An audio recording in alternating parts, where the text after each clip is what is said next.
You didn't announce your absence, you simply stopped answering, and that's when everything shifted. The noise around you grew louder, while you stayed quiet. People who never listened suddenly leaned in, not because you spoke, but because you didn't. Availability made you familiar. Distance made you dangerous. When you stop being reachable, you stop being controllable. Power doesn't shout, it withdraws. That silence is not weakness, it is the warning before respect finally arrives for everyone watching. Listen to me carefully. I'm not here to tell you a story. I'm here to tell you what happens the moment you stop being predictable. Not dramatic, not emotional, just precise. You don't explain, you don't announce, you don't threaten to leave. You simply pull back, and the world notices before it understands. You think people valued you because you were kind. That's not true. They valued you because you were available, because they knew when they called, you'd answer. When they needed, you'd show up. When they ignored you, you stayed. That wasn't loyalty, that was access. And access, when it's unlimited, is taken for granted. Now look at yourself. The moment you stop replying instantly, something breaks in their mind. You didn't argue. You didn't demand respect. You removed certainty, and certainty is what gave them comfort. When you pull back without warning, you take control of the rhythm. You decide when the door opens, not them. Understand this clearly. People don't panic when they lose people. They panic when they lose control. When you were always there, they controlled the pace. Your time, your attention, your emotional availability. You let them, not because you were weak, but because you didn't know the cost. Familiarity doesn't build respect, it erodes it. When people can reach you anytime, they stop preparing for you. They stop respecting your presence because it's guaranteed, and guaranteed things are never protected. When you pull back without explanation, their brain fills the silence. They start asking questions you never answered. Where did you go? What changed? Did I misjudge my importance? You didn't say a word, yet you triggered self-doubt. That's power, quiet power, the kind that doesn't beg to be acknowledged. You must understand something uncomfortable. Most people don't listen to boundaries when they're spoken. They listen when boundaries are felt, when access disappears, when effort is required, when your energy is no longer on tap. You didn't punish them. You corrected the imbalance. Don't confuse this with manipulation. You're not playing games. You're reclaiming control over your time and attention. You're no longer explaining yourself to people who never explain their behavior to you. You're no longer overgiving to people who under-respond. Here's the rule you live by now. Never let people know they can reach you whenever they feel like it. You decide when you are present. You decide when you are unavailable. Not emotionally, strategically, calmly, without resentment. And listen closely. The strongest move you can make is doing this without anger. Anger still reacts. Silence doesn't. When you pull back calmly, you force people to confront the version of you they underestimated. You don't need to remind them of your value. The absence does it for you. Some will feel uneasy. Good. Unease is the beginning of respect. Others will test you. They'll send casual messages, late replies, half efforts. Don't rush to reassure them. Don't rush to prove you're still the same. You're not. And they need to feel that difference. This is where most people fail. They pull back, then feel guilty. They over-explain. They soften the distance. Don't do that. Distance loses power when it's apologized for. You didn't do anything wrong. You chose yourself, and that requires no explanation. Remember this, when you stop being available, you stop being easy. When you stop being easy, people adjust their behavior. Not because you ask them to, because they have to. The world doesn't respond to words. It responds to presence and absence. You didn't disappear to be noticed. You pulled back to regain position. And once you understand this, you'll never give unlimited access again. Pay attention now. What you're seeing in them is not confusion. It's unease. And unease doesn't come from absence alone. It comes from a loss of control. When you pulled back, you didn't just change your behavior. You disrupted a pattern they relied on. You need to understand something about people. Most of them don't feel secure because they trust you. They feel secure because they can predict you. They knew when you'd reply. They knew how you'd react. They knew you'd stay even when they gave less. Your withdrawal destroyed that comfort. The moment you stopped being available, their minds started working overtime. Silence does that. It forces people to think. And when people think, they start questioning their position. Did I matter as much as I thought? Did I take too much? Did I misread my importance? You didn't accuse them. You didn't confront them. You let silence do the work. This unease isn't about missing you emotionally. Not yet. It's about losing leverage. When you were always there, they held the advantage. They could delay responses, cancel plans, speak carelessly. You would still be there. Now that certainty is gone, and uncertainty is uncomfortable. Here's the truth. Most people won't admit they don't feel uneasy because you left. They feel uneasy because you left without asking permission. You didn't seek closure. You didn't demand reassurance. You didn't wait for validation. You simply adjusted your position, and that tells them something dangerous. You don't need their approval to move. People are fine with you having boundaries as long as those boundaries don't affect them. The moment your boundaries limit their access, their behavior changes. They start paying attention. They become cautious, not because they suddenly respect you, but because they feel exposed. Notice how their tone shifts, how messages become lighter, then heavier, how they test the waters. Casual check-ins. Hey, how are you? Not because they care deeply, but because they're trying to regain balance. They want to know where they stand again. Don't misread this unease as guilt or love. It's awareness. Awareness that you are no longer positioned beneath them. Awareness that they might have underestimated you. And this is important. Do not rush to soothe their discomfort. Their unease is not your responsibility. You didn't create chaos. You created distance. And distance reveals truth faster than confrontation ever could. Most people are addicted to emotional certainty. They want to know where they stand at all times. Your withdrawal denies them that comfort. It forces them to sit with uncertainty. And uncertainty exposes character. Some will step up, others will retreat. Both outcomes serve you. This is where power shifts quietly, not with arguments, not with speeches, but with consistency. You stay calm, you stay measured, you don't explain the change.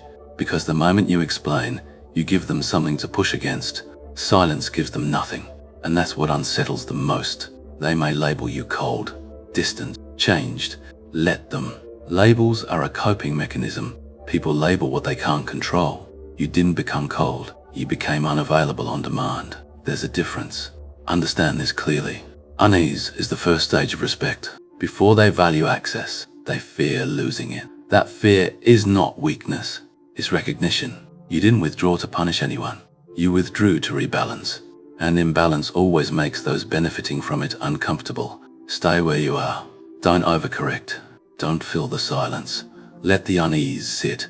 Because the moment they feel it deeply enough, they'll understand something they never did before. Your presence was never guaranteed, and now it has to be earned. You need to hear this without emotion, without comfort, without excuses. You were never invisible. People saw you clearly. They just saw you too often. And when something is always in front of them, they stop looking at it properly. That's human nature. You kept showing up every time. You replied fast. You explained yourself fully. You made yourself easy to understand, easy to reach, easy to predict. And then you wondered why your presence felt lighter, why your words carried less weight. Overexposure doesn't make you valued. It makes you familiar. And familiarity dulls impact. Look at how people treat things that are rare. They prepare for them. They slow down. They pay attention. Now look at how they treat things they can access anytime. Careless, casual, disposable. You weren't disrespected because you lacked worth. You were disrespected because you removed all mystery around your worth. You trained people how to treat you, not with words, with consistency. You taught them that you would always be there, regardless of effort, tone, or timing. So they adjusted. They stopped trying. They stopped listening closely. They stopped fearing loss, because loss felt impossible. Understand this clearly. When people know you'll always be there, they stop behaving well, not consciously, instinctively. Respect needs tension, not conflict. Tension. You made yourself transparent. You let everyone see your intentions, your availability, your emotional state. There was no pause, no space, no uncertainty. And without uncertainty, there is no anticipation. Without anticipation, there is no value attached to your presence. This is where you went wrong. Not morally, but strategically. You believed that being open would be rewarded, that consistency would be appreciated, that effort would be matched. That's not how power works. Power is not loud, it's selective. It chooses when to appear and when to stay unseen. You don't need to disappear completely. That's weakness, pretending to be strength. What you need is control. Control over access. Control over how much of you is available to consume. When you start limiting access, something changes immediately. Conversations become sharper. Messages become thoughtful. People begin to measure their words again. Why? Because now your attention is no longer guaranteed. And when attention isn't guaranteed, it becomes valuable. You don't explain this shift. Explanation kills authority. You don't announce boundaries. Announcements invite negotiation. You simply stop oversharing. Stop responding to everything. Stop filling silence. Silence is not emptiness. Silence is pressure. And let me be clear, some people will not like this version of you. The version they could reach any time was comfortable. This version requires effort, and effort exposes who actually values you and who only consumed you. You are not here to be endlessly accessible. You are not here to be understood by everyone. You are here to be respected. And respect doesn't come from exposure. It comes from restraint. Once you reduce exposure, your presence starts to carry weight again. When you speak, people listen. When you arrive, people notice. Not because you changed who you are, but because you stopped diluting yourself. Remember this line, and don't forget it. The world doesn't ignore you because you're invisible. It ignores you because you made yourself too available. Fix that. Control access. Protect your presence, and you will never feel unseen again. Understand this properly. The strongest move you can make is not what you say, it's what you no longer respond to. Power doesn't come from long explanations or emotional clarity. It comes from controlled absence, from being unreachable without hostility, without drama, without announcement. Most people think authority is built by speaking up. It isn't. Authority is built when your silence forces others to adjust, when you stop replying instantly, when you don't pick up every call, when you don't rush to reassure. You're not ignoring them. You're reminding them that access to you is not automatic. You don't owe anyone constant availability. And the moment you act like you do, you lower your position. Reachability is not kindness. It's a transaction. And when you offer it freely, it loses value. Being unreachable at times doesn't make you arrogant. It makes you in control. Here's the key: you don't announce this shift. Announcements invite debate. Debate invites weakness. You simply change your behavior and let reality speak. People notice patterns more than promises.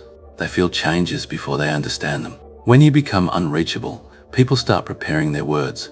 They think twice before wasting your time. That's not because they fear you. It's because they respect structure. Humans respond to structure instinctively. Silence is misunderstood because most people use it emotionally. They disappear to provoke reactions. That's not power. That's insecurity. Real power is silent without intent. Calm, neutral, non-reactive. You're not withholding to punish. You're withholding to preserve. Notice how being unreachable shifts dynamics immediately. Conversations become shorter but more focused. Fewer messages, more meaning. Less noise, more substance. People adapt because they have to. The world always adapts to those who don't overextend themselves. And listen carefully. Being unreachable doesn't mean being absent. It means being selective. When you show up fully. When you speak, your words land because they're not diluted by constant exposure. This is why your presence starts carrying weight again. People don't feel entitled to it. They feel lucky to receive it. That's the difference. Entitlement breeds carelessness. Appreciation breeds respect. You don't need to scare anyone into valuing you. You just need to stop being endlessly accessible. When access is limited, value increases naturally. No manipulation required. Some people will push back. They'll accuse you of changing, of being distant, of acting different. Don't defend yourself. Defense implies guilt. You're not guilty of growth. You're not guilty of control. Let their discomfort exist without explanation. Being unreachable also protects you. It filters out emotional leeches. People who only show up when they need something lose interest quickly when access isn't guaranteed. That's not loss, that's clarity. And here's the part most people get wrong. Once you become unreachable, you must stay consistent. Power collapses when distance is broken out of guilt or loneliness. If you reopen access too quickly, you teach people that resistance works. That pressure can bend you. And once they learn that, respect evaporates. You don't need to harden yourself. You need to discipline your availability. Decide when you engage. Decide when you don't. And stick to it calmly. Being unreachable is not about hiding. It's about positioning. You place yourself where you cannot be taken for granted, where attention flows toward you, not away from you. Say nothing. Explain nothing. Let behavior do the talking. Because the most powerful message you can send is this: you don't have constant access to me anymore. And once that message lands, Everything changes without you ever saying a word. Watch carefully. Don't react. Just observe. Because the moment you remove yourself, people begin to reveal who they really are. Not through words, through behavior. And behavior never lies. At first, nothing obvious happens. That's important. Silence creates a delay. They assume you'll return to your usual position. They wait. They test. They stay casual. This is the phase where they believe control will come back on its own. It doesn't. Then the shift begins. Messages change. The tone softens. The timing becomes deliberate. They reply faster than before. They ask questions they never asked when you were always there. Not because they suddenly became thoughtful, but because uncertainty has entered the equation. When you were available, effort wasn't required. Now it is. And effort exposes priorities. People start adjusting because they feel the imbalance. They don't want to lose access, even if they don't yet understand why it mattered. Pay attention to the details.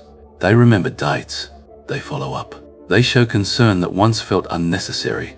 This isn't growth, it's recalibration. You change position, so they adjust theirs. Some will try subtle tactics, casual messages, humor, nostalgia. Remember when. This is not connection, it's testing. Don't rush to prove anything. Let them sit with not knowing. Others will escalate. Direct questions. Confrontation disguised as care. You've changed. Of course you have. Change is what happens when you stop tolerating imbalance. Their discomfort is not evidence you're wrong. It's evidence the dynamic shifted. Notice something important here. When you were present, they were relaxed. When you're gone, they become attentive. That tells you everything. Attention follows scarcity, not loyalty. And scarcity is not cruelty, it's structure. Some people will fade away completely. That's not abandonment, that's exposure. They were only there because access was easy. When it stopped being easy, so did their interest.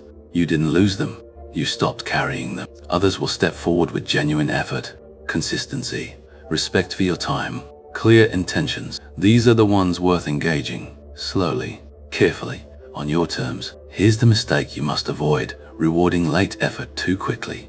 If you rush to reconnect the moment they show interest, you undo the lesson. Respect needs time to settle. Behavior must remain consistent before access expands. People don't change because you ask them to. They change because circumstances force them to. Your absence is that force. It removes comfort. It removes entitlement. It demands adaptation. And listen closely. This change is not about making them want you. It's about making them understand the cost of access. Wanting fades. Respect endures. Some will attempt guilt. They'll frame your distance as cruelty, as abandonment. Don't accept that narrative. You didn't leave without reason. You left without explanation. There's a difference. One is emotional, the other is strategic. As time passes, you'll notice something else. They begin to mirror your restraint. Fewer unnecessary messages, more purpose. The dynamic stabilizes at a higher level, or it collapses completely. Both outcomes serve you. If you fluctuate, close, distant, close again, you create confusion, not respect. But if you remain steady, calm and selective, people adjust permanently. You don't need to confront anyone about how they treated you before. Their changed behavior is the apology. Their effort is the acknowledgement. And if there is no change, that's your answer. When you're no longer always there, people either rise to meet you or disappear. And in both cases, you win. Because you are no longer begging for value. You're allowing behavior to decide who earns a place near you. Stay observant. Stay silent. Let behavior speak. It always does. Now focus on the part no one talks about. Not them. You. Because the real shift doesn't happen outside.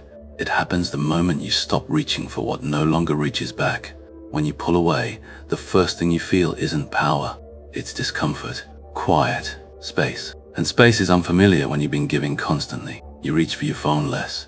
You explain yourself less. And in that silence, you start hearing your own thoughts again. You realize how much energy you were spending maintaining connections that gave little in return. How much of yourself you diluted just to stay included. Distance doesn't harden you. It sharpens you. You stop reacting. That's the first sign. Messages don't control your mood anymore. Delays don't trigger anxiety. You don't read meaning into every word. You observe instead of assume. Calm replaces urgency. Your judgment improves. When you're not emotionally entangled, you see patterns clearly. Who reaches out only when they need something? Who disappears when effort is required? Who respects your time without reminders? Detachment gives you clarity. No conversation ever could. You also stop seeking validation, not because you're above it, but because you no longer need it to feel stable. Approval becomes optional, useful sometimes, necessary never. That's a dangerous position to be in the best way. You begin choosing silence over explanation, not out of fear, but out of discipline. You understand that explaining yourself too much invites misinterpretation and negotiation. Silence sets a boundary without friction. Something else happens quietly. You start valuing your time differently. You don't fill it just to avoid being alone. You protect it. Solitude stops feeling empty. It starts feeling clean, productive, controlled. This is where emotional discipline forms. You don't overshare your plans. You don't announce your next move. You let results speak. This restraint isn't coldness. It's respect for your own process. You also stop tolerating subtle disrespect, not with confrontation, with distance. You don't argue your worth. You remove access. That's the difference between insecurity and authority. Your standards rise naturally, not because you decided they should, but because your nervous system calmed down. You're no longer chasing reassurance. You're no longer afraid of being misunderstood. Peace does that. It raises the bar. Here's the part that surprises most people. You become harder to manipulate. Guilt stops working. Urgency stops working. Emotional pressure loses its grip. When you're not desperate for connection, no one can rush you into decisions. You're not emotionless. You're regulated. There's a difference. You still feel deeply, but you don't leak it everywhere. You choose where it goes. You also stop performing. You don't try to be liked in every room. You don't adjust your personality to fit expectations. You show up as you are, or not at all. And strangely, that authenticity draws more respect than effort ever did. This internal shift is quiet, but it's permanent. Once you experience peace without constant engagement, you never go back. Chaos becomes obvious. Drama becomes boring. Noise becomes exhausting. And this is important. Don't rush to replace old connections just to fill space. Space is part of the transformation. It's where self-respect settles in. You didn't become distant. You became centered. You became centered. You didn't lose people. You lost tolerance for imbalance. You didn't change to be noticed. You changed to be solid. This is who you become when you stop being available on demand. Calm, selective, grounded, unshakable. And once you arrive here, no one can pull you back to who you were. Because you finally understand your value. It doesn't come from how much you give, but from how well you protect what matters. This is the moment that decides everything. Not when you pulled away, not when they felt the absence, when they return. Because return doesn't mean respect. Return means curiosity. And curiosity is cheap if you reward it too fast. They come back carefully, softer tone, polite questions, a different energy. Not confident like before, cautious. Because now they don't know where they stand, and that uncertainty makes them watch you closely. This is where most people fail. They feel validated, relieved, wanted again, and they rush to open the door wide as if distance was only a tactic to be noticed. Don't do that. If you do, everything you built collapses quietly. Staying cold doesn't mean being rude. It means being measured, calm, neutral. You don't mirror their excitement. You don't punish them with silence. You stay steady, controlled. Predictable only in one way. You no longer overextend. Your responses are shorter now, not dismissive, intentional. You don't explain where you've been. You don't justify the change. Explanation would put you back on trial. You're not here to be understood. You're here to be respected. They test you, subtly. They bring up the past. They joke. They hint. They want to see if the old access still exists. If it does, even for a moment, they'll relax again. And once they relax, effort fades. Always. So you don't reward curiosity. You reward consistency. One good message doesn't earn closeness. One apology doesn't earn access. One emotional moment doesn't rewrite a pattern. You watch behavior over time, calmly. Cold doesn't mean heartless. Cold means disciplined. You don't let emotion override structure. You don't let nostalgia lower standards. You remember why distance was necessary in the first place. When they ask what changed, you don't give a speech. You don't list grievances. You don't reopen wounds. You simply say less. And less is powerful. It leaves no leverage, no angle, no argument. They might feel uneasy again. Good. Unease keeps behavior in check. Comfort invites carelessness. You don't seek to make them uncomfortable. You refuse to make them comfortable at your expense. Some will try to speed things up. They'll want clarity, reassurance, a label. That's pressure disguised as connection. You don't rush clarity. You let it form naturally, or not at all. This is silent dominance. You don't assert power. You embody it. Your calm does the work. Your restraint sets the tone. They adjust, or they don't. Either way, you don't move. If they step up consistently, access can expand, slowly, on your terms. Not back to how it was. Never back. Once a dynamic breaks, it never returns the same. And that's a good thing. If they don't step up, you don't confront them. You don't argue. You don't chase closure. You let the distance remain. Distance is the answer. Respect needs repetition. Effort needs time. Anything rushed is unstable. Staying cold is not about revenge. It's about protecting position. You've already done the hardest part. You detached. Now you maintain. You don't fear losing them anymore. And that's why you don't lose yourself trying to keep them. When they return, you don't lean forward. You don't lean back. You stay exactly where you are. Grounded, still, unmoved. And in that stillness, they finally understand something they never did before. It's conditional, earned, and fragile. That's silent dominance. And once you master it, you never have to raise your voice, explain your worth, or chase respect again. You didn't pull away to be chased. You pulled away to stand still, to stop negotiating your worth with people who only valued access. When you stopped being available, you didn't lose connections, you exposed them. Some faded, some adjusted, and you adjusted most of all. You learned that power isn't loud, and respect isn't requested. Stay where you are, calm, selective, unreachable by default. The world treats you differently when it realizes you're no longer trying to be understood, only respected.